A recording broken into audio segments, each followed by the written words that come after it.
What it do? It's your boy, the hater, and the people have continued to send me videos to react to. So here we are. You know what I'm saying? This is going to be a 2 or 3 for 1 because some of these videos are very short, and I wanted to make this video pleasurable for all of you. But this first one comes courtesy of ThuderLily. So ThuderLily, thank you very much for your suggestion. Let's get to it, cuts. I don't even know what this is about yet. Controversial opinion, but if you have a token white and you're hanging out with your friend group of color, you need to ask permission from everybody in the group to bring your white friend. Like, don't. Whoa, whoa, whoa, whoa, whoa, whoa, whoa. Now, sometimes the hater wishes he were a minority so that he could listen to things like this and completely and wholeheartedly ignore them, right? You don't have to ask anybody if you're going to bring someone over if that's not part of like the ethics of the group, right? Now, if it's a tight-knit group of friends, you should be asking, hey, can I bring my friend over, just as a person? But this should have nothing to do with someone's race. And the idea that if you're going to bring someone white over, I won't say offends the hater because I don't give a rat's ass about this individual, but it does piss me off a little bit because I don't have the opportunity to just go and infiltrate her friend group and do as I please and say whatever the fuck I want because the hater says it like the hater wants to say it, cucks. Don't just bring them. Ask for explicit permission from everyone because just because you're comfortable with Fuck everyone. them doesn't mean that everybody's comfortable with them. I might not be in the mood to deal with white shenanigans that day. That's all I'm saying. And another thing, it feeds into their ego. Like, don't let them think they're a good white person. Don't give them that card to use against other people. Please don't do that. Well, as a good white person myself, I find that to be utterly repulsive. But that's not really what angers me. Once again, I am angered by the fact that I cannot go and just tell this person individually a piece of my mind. You know what I mean? I would just say, look here, person, because I couldn't tell if it was a boy or a girl. But I'd be like, look here, all right?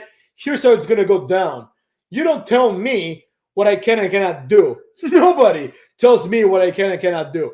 And with all that being said, the preposterousness of it is this idea that, like, you have to ask permission to bring the white person. But imagine if you twisted that around and let's say you're black and you want to bring a white friend. Like, you wouldn't ask your friends, hey man, you want to come to my barbecue? Everyone's going to be black. I hope that's not a problem, right? You wouldn't ask them that, right? Obviously, because it's absurd, cucks. Listen to what this person has to say. I like his Yu-Gi-Oh! Inspired haircut, let me tell you that. A non-binary man, which I know sounds like an impossible hypocrisy, paradox, contradiction. This person's just trying to be deep. I don't even have anything against this person, Be whatever the hell you want. Like, I could give a rat's ass. But just don't be an ass. And this person's being an ass because they're trying to be complicated. They're trying to be deep. And there's nothing worse than someone trying to be deep, right? If anyone, even if you are a deep person and you try to be deep, you're a douchebag, all right? But I'm going to explain. Also, I'm not a demi-boy. I'm not a masculine aligned non-binary person. This person is a very boring person. I am a non-binary man because I'm non-binary and I am a man. So I wholeheartedly believe that gender is performative, socially constructed, and that we don't need it. Saying that, I'm not really pro-abolition of gender, unless it would come in kind of stages. I'm not sure. I haven't really thought about the abolition of gender as a whole, but I think that the world would be a better place if we had never constructed gender. If we had never constructed gender, right, people wouldn't know if someone is a boy or a girl. And for the vast majority of human history, this was an important thing to know, motherfucks, right? Imagine if you're a penguin, right? And you're like, oh, I'm trying to find a mate. And then you go, you got your little penguin schlong hanging out, and you go and you try to like put it in a female penguin because you don't talk, right? And you're like, oh shit, it's a male penguin. I couldn't tell because all penguins look the same, right? Now imagine the amount of time that would be wasted and the amount of confusion that would be performed at the human level, cross-culturally, if people didn't have the concept of gender. Now, the person was correct, and they're not saying anything bad. If you want to be the way you want to be my guest. I'm not here. I don't have enough time to tell you how to live your life. at least in this regard. But the issue that I have with it is this argument that people always make. They're like, gender is a social construct, and then which is definitely true. And the hater knows this on a sociological level because the hater is a very, very well-read man. And race is also a social construct. But the problem with these morons, and a lot of people that talk about these things are morons at all levels, even if they have a PhD.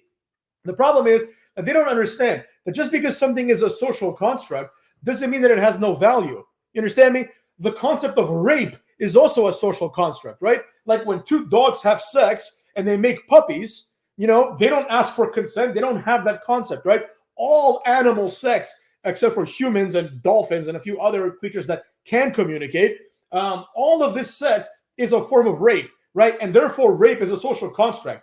It doesn't fucking mean that we should be okay with it, motherfucks. And that's the problem that I have. The problem is that people are like, gender's constructed, therefore we could deconstruct it. No, it's not as simple as that, because a lot of the things that are social constructs have validity and have value, right? They have social value. They're social constructs, therefore they have social value, right? It's also a social construct that I can't murder you in broad daylight and go back to enjoying my sandwich, right? Laws are social constructs, yet they are also the basis for which we shape society, right? The two are not mutually exclusive. Now let's see what this person has to say on day 12 up in this piece. Day 12 of being a girl, and we're going to go buy tampons. Let's go. Where are they even at? What the? I don't know. Which one should I get? At the Tampax Pearl, I think these are like little dots to see how much you flow, is what somebody said online. I don't know. Let's do an unboxing. It literally has instructions. Okay, this is a tampon. This thing does not go up inside you. Like, where does that go? For all of your Okay, that was just a person, in my opinion, being silly. Obviously, if you're a trans woman, you don't need tampons, so you're just buying it for absolutely no reason. It's literally that episode of South Park where they made fun of exactly what we just saw, more or less. But the idea behind it is like, whatever. If you want to go pretend, do it that you need a tampon, be my guest. You know what I mean? You're not hurting anybody. It's a little silly. It's a little goofy. It's a little performative. But, as long as you're not hurting anybody with your views and ideas, you're not trying to push people or bully people, I have no problems if you're a grown man or whatever, trans woman, whatever that person identifies as presumably 12 days they've been identifying as a woman at least. So if you want to go buy a tampon and shove it up your ass or shove it up your new hole, be my guest, motherfucks. I ain't here to tell you how to live your life. Do what you want. love and care on my last post. Here's my update. Sorry for the delay. My life is chaos on how I clicker trained my family to get my correct pronouns now that I am a trans person. So first of all, a lot of people are asking what treat I was using. If you don't know, for circus dogs, when they do something that we like, we click that behavior and then we give them a treat. I did not use it as a positive marker like that for my family because I'm not going to treat them for basic human decency. I instead used it as a negative marker. So every time they said she, I would click so that they would start to associate the click with a she in their head and would start to automatically self-correct. Pavlovian conditioning. That was the one that pissed me off the most out of all of these, to be honest, motherfucks. It really angers me because that's your family, right? Where I come from, family's number one. So if you're going to sit here and belittle your family for maybe being assholes, who knows, but maybe making honest mistakes, right? We all make honest mistakes. One of the hater's friends works as a nurse, and she was telling the hater that someone that works with her one day transitioned. And all of a sudden they come to the office or the hospital the next day, and they're like, I'm not Margaret anymore. I'm now Bob. I just made these names up, right? And they say, please, politely use he, him pronouns for me, right? Now, the hater believes that, if you're going to be a decent person, right, you're going to use the pronouns that people want, right? My issue with it is nobody tells me what to say, You can politely request that I call you by something new, right? You can politely request to infringe upon my life and re-educate me, right? This is not something that I want to do on my own, right? I'm not in the mood. Like imagine if you have a friend and his name is, I don't know, Steven, right? And one day Steven comes and says, you know what? I don't want to be known as Steven anymore. I want to be known as John Cena, right? And you're like, Okay, and let's say Steven's being 100% real and serious about it. You're like, all right, man, if you want to be, if you know, if your new nickname is John Cena, I'll entertain you, right? But of course, if you've known Steven for 10, 15 years, you might be like, oh, wait a second. Hey, Steven. And they're like, oh, what do you mean, Steven? My name's John Cena. And you're like, oh, sorry, man, I forgot. You know what I mean? Like, I'm still getting used to it, right? So if you're trying to learn something, to be polite and kind to someone else, right? And the person is using a clicker to discipline you, that's not going to work for someone like me, and I think for a lot of people. I'll give you a real life example. When the hater was in middle school, he took French class, right? The hater's partner, we'll call them Walter. Walter, motherfucks. The hater and Walter did not go by our names for the first 2 years of French class. We went by, like, I don't know, Jean-Luc and Jean-Pierre or whatever. We all had to have French names that had nothing to do with our real names.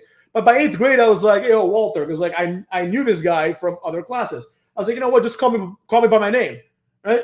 And in French class, we were partners in French class for like 2 years already, right? Because we were in the same period. So for a couple of days in French class, he would call me by my French class name, right? And we would laugh about it because the idea was, oh, we were so ingratiated in calling each other by these names during the exercises that when we spoke, this would bleed in, right? Now, did the hater grab the French textbook and smash Walter on the head with it? No, we laughed about it because we're friends. You see what I'm saying? And we weren't even family, me and this supposed Walter fella. Now, if I go to Thanksgiving and someone in my family is trying to do this, I'm going to quote deceased rapper Proof, rest in peace, Proof, as he said, if your chick get loud, I'll G-money that bitch, right? I would straight up G-money this person right in front of the dinner table, pull a clicker on me like I'm a dog. I don't care who it is. Now, if it was like, I don't know, my parents, or obviously I'm never going to hit my parents or my grandparents or my wife or anything like that. But if it was anybody else, if it was like my cousin or something, and my cousin tried to correct me with a clicker, I'd backhand him in front of everybody. Are you kidding me? You must have forgot who you're talking to. We're supposed to be a family. We're supposed to be equal. So this is the problem that I have with a lot of these like woke liberals, if you will, right? They have this superiority complex where it's like the whole world has to bend the knee to them. Well, the problem with this is, and I say this to a lot of people, the hater has a lot of discussions about these things with his friends. And sometimes these discussions come up with racism and homophobia. And I always tell them, I'm like, thank God for you, because you've never met a racist, right? Like if you live in like New York and Los Angeles, you've probably never met a transphobe or a racist, right? The hater has had the misfortune of meeting both of these types of people. And I'm not talking about a racist that looks at you funny and might say, oh, I don't like your kind or something passive aggressive. I'm talking about a racist that says, get the fuck out of here before I break your knee with a baseball bat.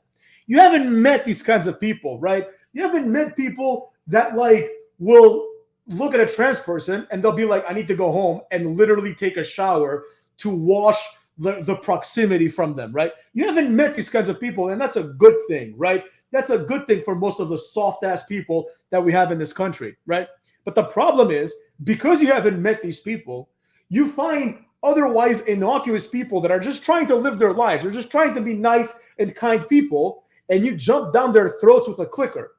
This person that we just saw, and I don't mean to ramble on about this, but we're almost done. This person feels that they have the bravery, the courage to do this because their family, and I don't want to judge because I don't know their family, but they sound like a bunch of pussies, right? Like if someone in my family or my friend circle did that, they would be corrected real fast because we're not going to tolerate this kind of bullshit behavior. You see what I'm saying?